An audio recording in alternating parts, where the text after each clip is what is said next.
Hey friends, welcome to Crazy Shit in Real Estate. I'm Leigh Brown. And if you're watching this, then welcome to the new video portion. I'm copying some of my favorite podcasters, which would be Joe Rogan, of course. And now Dan Bongino's doing his video. So I got to be like my favorites and show y'all who you're talking to. Want more of the love fest, more of the good stuff, more of life lessons, entrepreneur knowledge, how to raise your kids. I mean, we got it all right here. Subscribe to the YouTube channel for more. Subscribe to the podcast. Today's episode is not really as much realtor-ish life as it is just what real estate brings to your life. And that's Melissa Lynn Hunt. And she lives here in Concord where I live. So this is an all North Carolina all the time episode. So if you can't handle Southern, then you need to just relax a little bit, because do you know I had a hateful person on my YouTube channel that said my accent was pretentious? And I'm like, I don't think you know what that word means. Kind of like the guy in Princess Bride who was like, that word does not mean what you think it means. I'm like, pretentious is different. So I think he was just jealous because it was an ugly comment. But if you're leaving comments, we're hoping it's all love and not ugliness, because Melissa Lynn and I did not deal well with the ugliness. We are light bringers, at least in our own minds. And so we were just talking about what she was going to talk about in the show, because she doesn't have 1,000 stories about naked people having sex in houses or meth labs or dead people. Or all I have to say is tight and toned. Oh, you know, that sticks out. We don't get to see tight and toned. That's not what we get to see. But that episode was hilarious. Yes.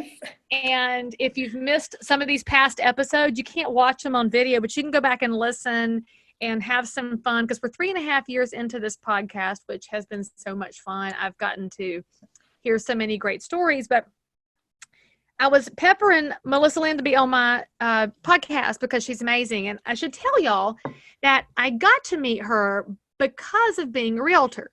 And that's one of those beauties that happens in your entrepreneurial space. Sometimes you're just doing your business all the time, and then you start to figure out things you should be doing, and you start expanding, and then you meet other people and you find out what they're doing, and you say, damn, I'm a slacker, because if I look at what this woman is doing, it's amazing. So I met her when a mutual friend of ours knew I needed new headshots, because I need new pictures all the time, because frankly, my hair is different every 15 minutes.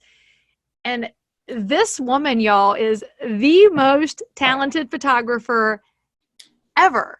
Thank you, But Leigh. she's not even just a photographer, which is kind of, I can't say just a photographer, because, oh my gosh, did you see Michael Anderson's post on Facebook 2 days ago? No, what? Girl, it's freaking hilarious. Okay. So you got to go look at it, because he's talking about professional grade equipment. And he put together his camera equipment to look like it's some scary gun. And all these people are getting in the comments like, yeah, you know, guns and assault weapons. And it's not. It's Nikon equipment that if you lay it correctly looks like a gun. And he was making a point about how people jump to conclusions. And of course, in photography world, you have professionals, and then you have people who own a gun, not a gun, they own a camera, and they think they're professionals. And there's an entirely different way that people approach things. And you're either committed and all in to not just your craft, but to your community. Yes. Or you're not. So anyway, I do think you're amazingly talented, but beyond the talent, I got to meet you and see how you operate and how your mind works. And you're an artist. You're just happening to do your art through the lens of a camera. And it's not just what you're creating in the lens of a camera, it's what you're creating in the lives of young people. So I have to tell y'all, I didn't know everything Melissa was doing. So I want her to tell you about her project. Now, she wants to say some real estate stuff, and I'll save that for the end, because she worked very hard with her husband, Jason, to come up with an idea. But because I'm a realtor, I get to work with individuals in my community. Because I'm a realtor who trains and who does education, I get to meet other people in other spaces. And meeting Melissa was one of the best accidents to ever happen in Concord, North Carolina. So agreed. I wish you would tell people likewise what you took as an opportunity that turned into a vision, that's turned into these big ripple effects where you're literally changing lives forever. Well, thank you. Girl, it's big. What you do is so big. I appreciate it. All right, we'll do a quick little version. I really do I want to offer real estate. You're totally going to get to offer your real estate. Okay, This is after good. they get to find out the big love factor for what you're doing in the world, because it's a big deal. Thank you. I want to first say that I do believe that if you own a business to whatever capacity it is, that means that you're serving your community, right? So I think we owe it to our community to make sure that we're serving them well. You know, this is not just about an exchange of money for product. This is about serving each other as humans. Okay, humans.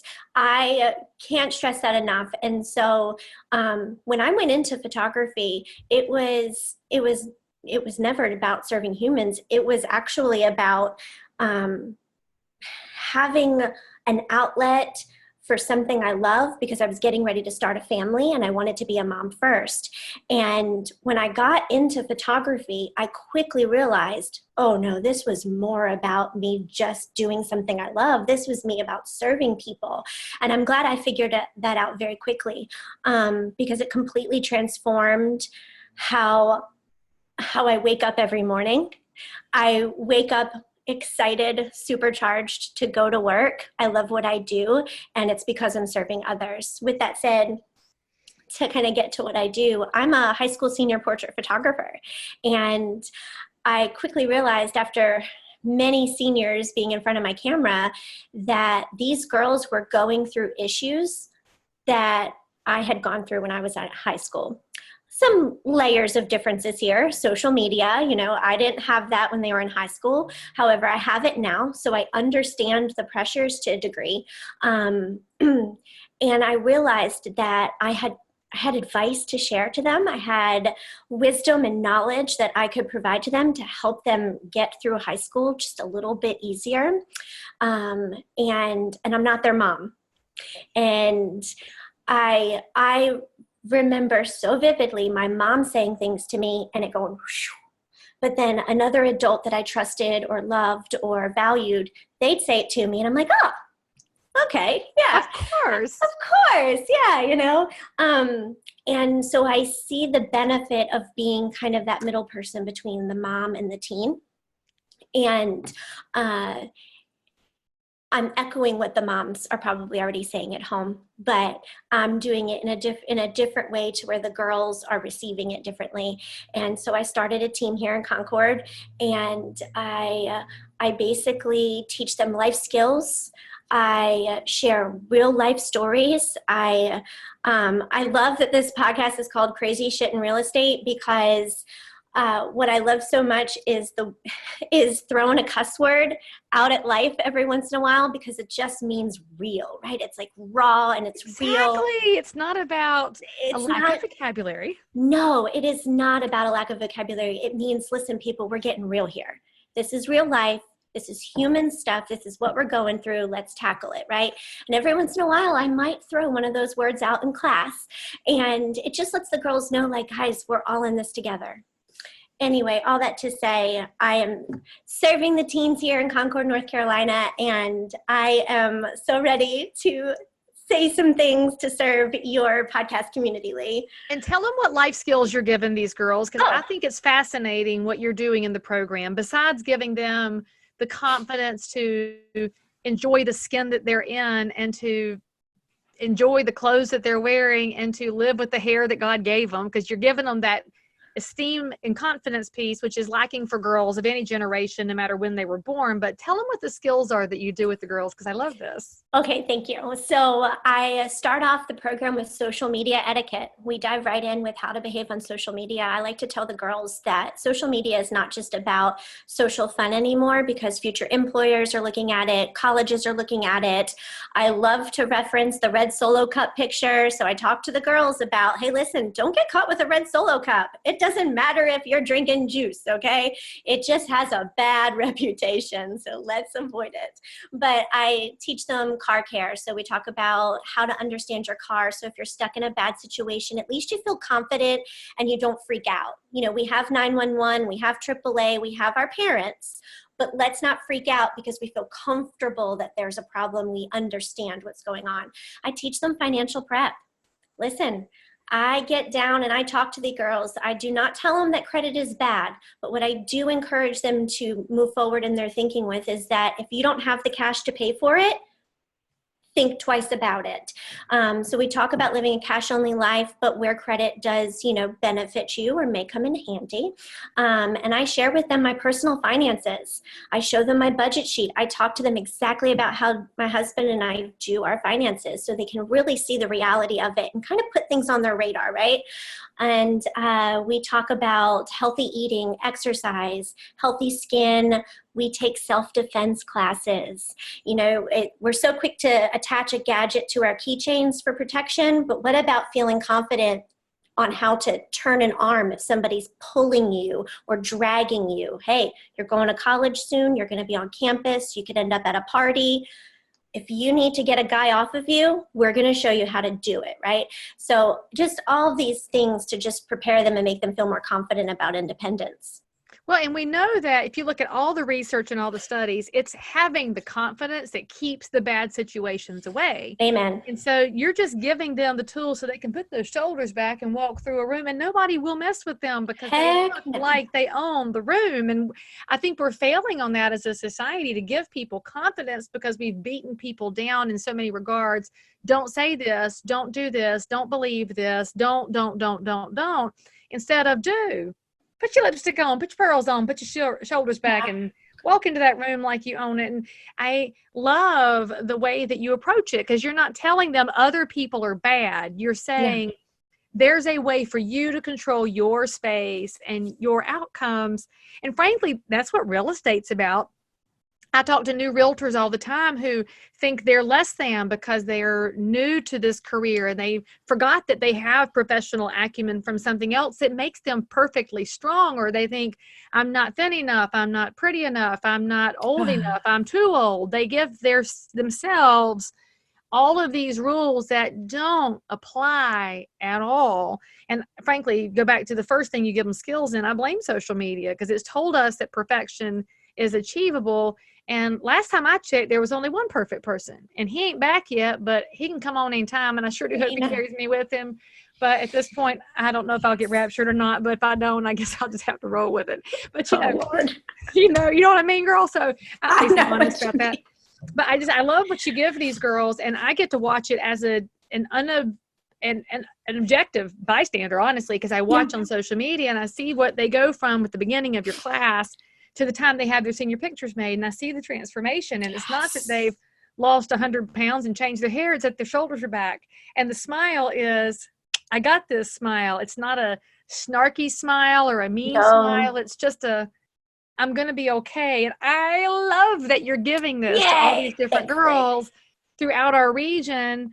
And you do that through the lens of your camera, because then you can show them. That's the beauty of photography. Oh, you didn't think you were beautiful? Let me show you this. Let me show you right here. And there's no filter right here. That's just me with a 50 millimeter lens focused in. And don't you look good?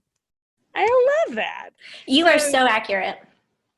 But anyway, people, I'll tell you that no matter where you live, if a program like Melissa's doesn't exist, you should probably watch what she's doing and see if you can be a part of that solution, because as entrepreneurs, we have this opportunity that we can get involved in lots of side hustles, and all the side hustles don't have to be about money. Sometimes they're about what you do in community, and everybody knows my side hustle is politics. Even though I haven't been elected to anything yet, I'm still active and I love it because that's where my heart is. And I know that I can impact my community that way. So you find ways to impact. And I'm sitting over here writing notes, if y'all saw me on video, that what Melissa was saying about entrepreneurs are actually in service to other humans. And it's what I talk about all the time with your business life and your service life. You can't be a mile wide and an inch deep. You got to be an inch wide and a mile deep and like go all in. So I know that you worked very hard to come up with something real estate related for crazy shit in real estate. And so I would love for you to tell us, in the 2 houses that you've bought and sold, which by the way, if you're a real estate person listening to this, that's a good reminder to you that for most of the public, even if they're engaged with you online, real estate is really infrequent. And for some of y'all, your headshots are infrequent, but that's a different discussion altogether because they're bad.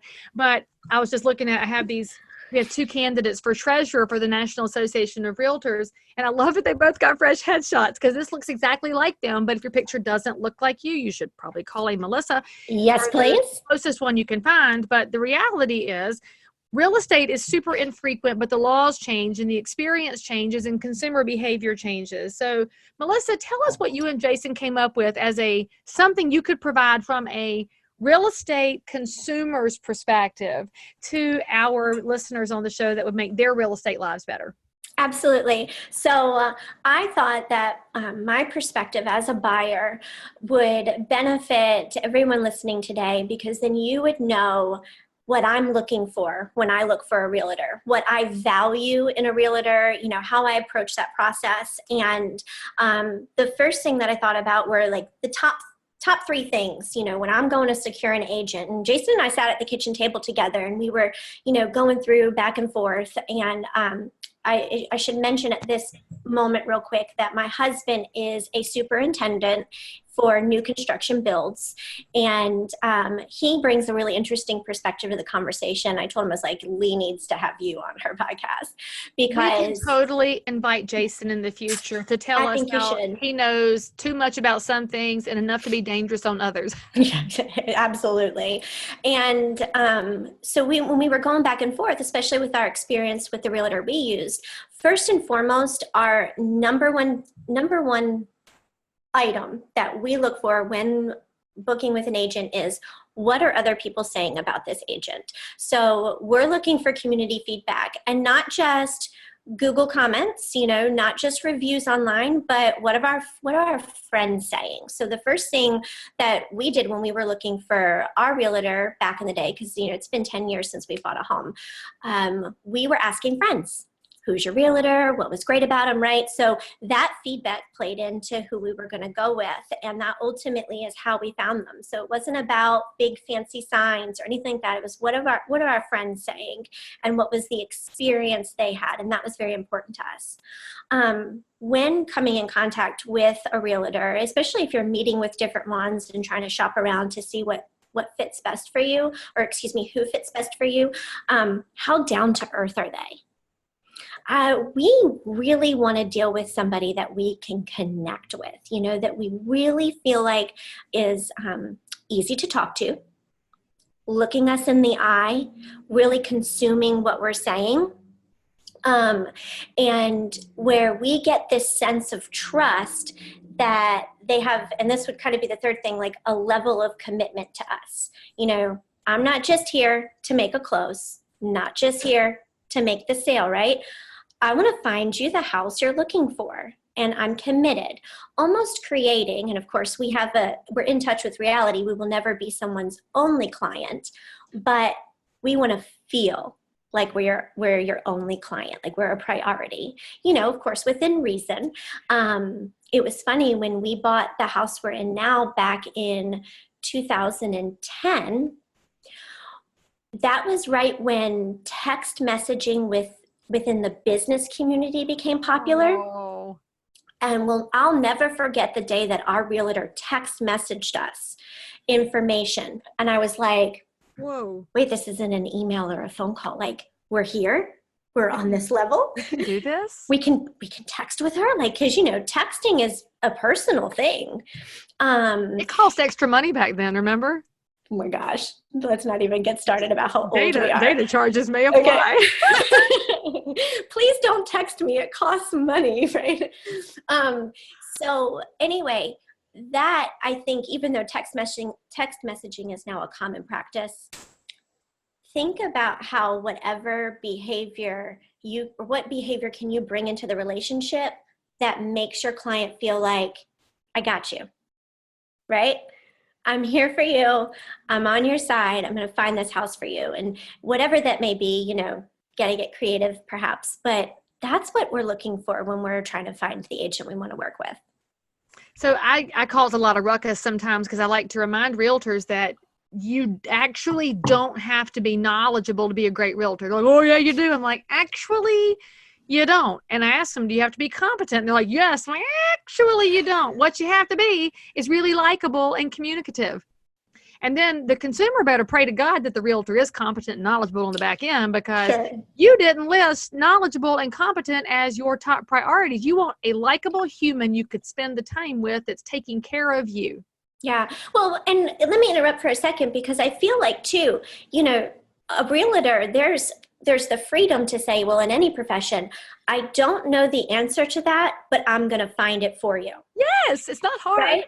It's not hard. So, you know, while knowledgeable, competent, all of that does play into, you know, I mean, let's just be honest. If we get into it and you're just plain dumb, we're going to have to move on. But if you can say, you know what, Melissa, I don't know the answer to that. I'm going to find out. I'll have an answer to you by the end of the day. You know, See, but that's actually a marker of competence. When you're competent enough to say, I don't know, but I'll find out, that is competent, and you'll become Absolutely. knowledgeable if you ask enough questions. But it's just fascinating to me, because this business, we're dealing with such a giant financial purchase. For most people, it's the largest asset they'll ever own. And hopefully it's an asset, not a liability. But we're more concerned about the humanity than the purchase. And so if you are a realtor, you better understand that if you've got the humanity piece down pat, you need to bust your ass to get really good Yes. at the knowledge and the competence and the legalities and the liabilities involved, so that you don't accidentally screw over the people who really liked you, and that's why they picked you. And it's a fascinating space to be in, because like, as a photographer, people will price shop you, and they're like, I mean, you cost $100 more than this person, and whether they like you or not, they don't care. They're going to save the $100. When it comes to real estate, people totally put the money to the side and focus on the relationship first, which is exactly what you said. And so if you're a millennial realtor listening out there, I want you to notice something Melissa pointed out when she was selecting a realtor, and that was eye contact. You millennials, I love y'all. I hate to broad brush a whole generation, but for the love of God, y'all have got to work on eye contact and body language, because that's how you really tell somebody that they matter. When you look them in the eye and listen very carefully, and then do what we call active listening, repeat back something of what they said. And if you're one of my older friends who listens to this, you're one of the Gen X's like us, you know, you're stuck in the middle. Nobody cares about us, we know. But if you're a boomer and you're like, oh, I've got that down pat, you need to be reaching out to some of these millennials and helping educate them on body language and eye contact, similar to what Melissa's doing with the Generation Z coming up now. She's giving them skills they're not getting elsewhere, because those of us that know things have an obligation to reach behind us and teach somebody else what we know, because it doesn't diminish my business to teach other realtors what to do. It doesn't diminish Melissa's business to show other photographers great methods. All it does is expand goodness, and it makes our professional lives better. So whatever business you're in, you could be listening to this podcast and you just enjoy real estate and you like hearing about all the crazy stories. Well, you could still, whatever business you're doing, look behind you and find somebody back there that's struggling and offer them a path. Maybe they won't take it. That's all right. That's their choice. Yes. But to offer to somebody, I'll bring you with me. Because, man, it makes life easier if we bring others along with us. And I'd like to kind of piggyback, you know, you were going along on all the generations, and I wholeheartedly have embraced what Gen Z is all about, and you know, the rise of technology and how that's dominant in our lives, and I embrace it and I am here for it. And what I love so much about that dominance that it has right now is that it gives us the opportunity then to step back from that and stand out by doing some of the old generation stuff, like the handwritten notes. Can we talk about handwritten notes, please? Yes, we can. They're sitting here on my desk. I got some to fill out today. Yes. I grew up having long distance relationships. So I personally learned very early on how to communicate. Like pen pals? Oh, yes. Do you have a pen pal? I've got a trunk full of letters at home right now. I spent my entire childhood with pen pals. Handwritten notes is something that's ingrained in me, excuse me. So it might be a little extra work for some people, right? I encourage you that if you don't write handwritten notes, start doing it now. get back into snail mail, because people who are still receiving the bills and the junk and all that in their mailbox are going to illuminate when they see that handwritten note. I go to a chiropractor here in town, and I've been sending him a ton of business because he's amazing. And I said to him one day, I was like, do you ever send thank you notes? And I was joking with him. I've been seeing him for 10 plus years. So I have this relationship with him where I can be like, because, you never sent me a thank you note for sending you all this business. And we were joking. There was banter back and forth. Again, it was a safe conversation with him.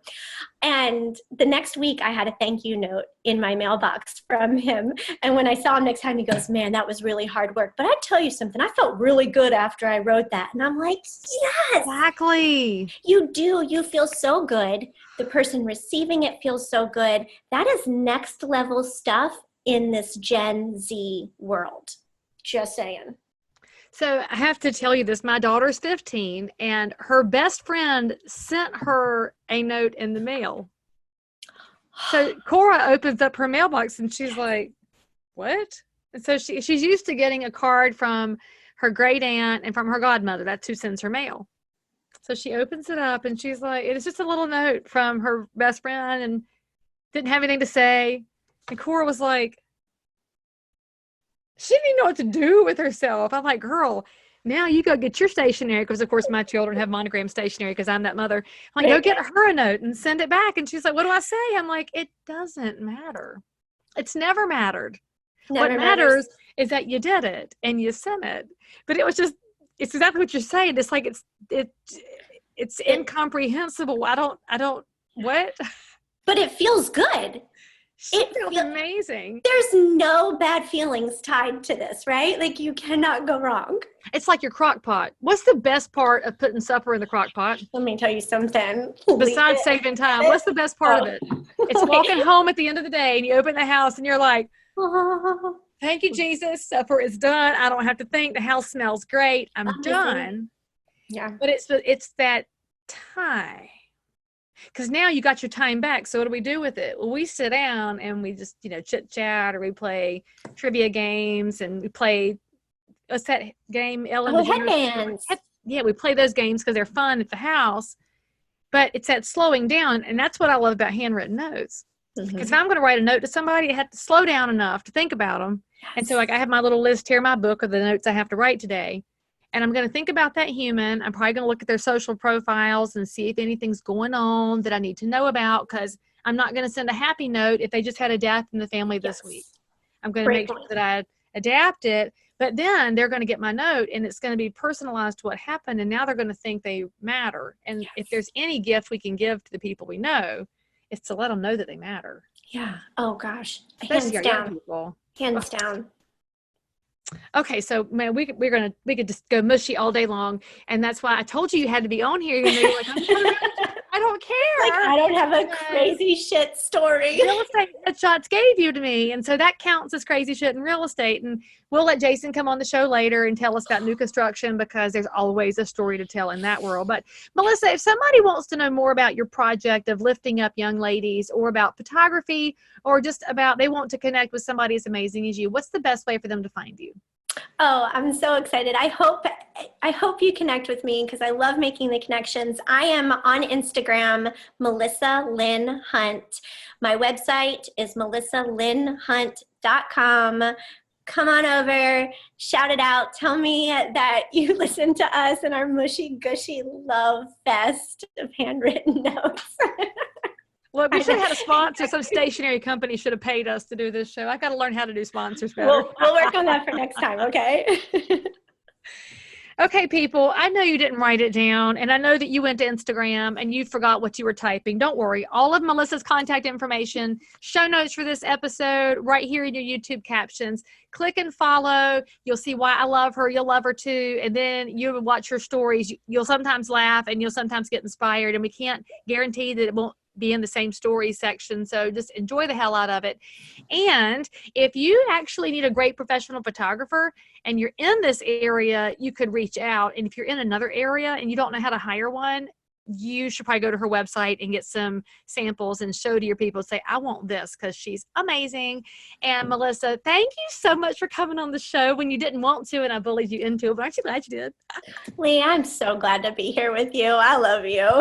I love you too. Okay, people. You want more of the Love Fest, more of the good stuff, more of life lessons, entrepreneur knowledge, how to raise your kids. I mean, we got it all right here. Subscribe to the YouTube channel for more. Subscribe to the podcast. 5 stars, please. No less than 5 stars. And if you have something ugly to say, go elsewhere, because we are looking for happy, uplifting, positive here. And if you want to share a story completely unrelated to real estate, you should reach out anyway, because it's my show and I'll do whatever I want to do. Message me here or at Leigh Brown on Twitter, at Leigh Thomas Brown on Instagram, to be featured in a future episode, because you never know what you're going to find on crazy shit, but you know you'll find us here. So I'll see you next time.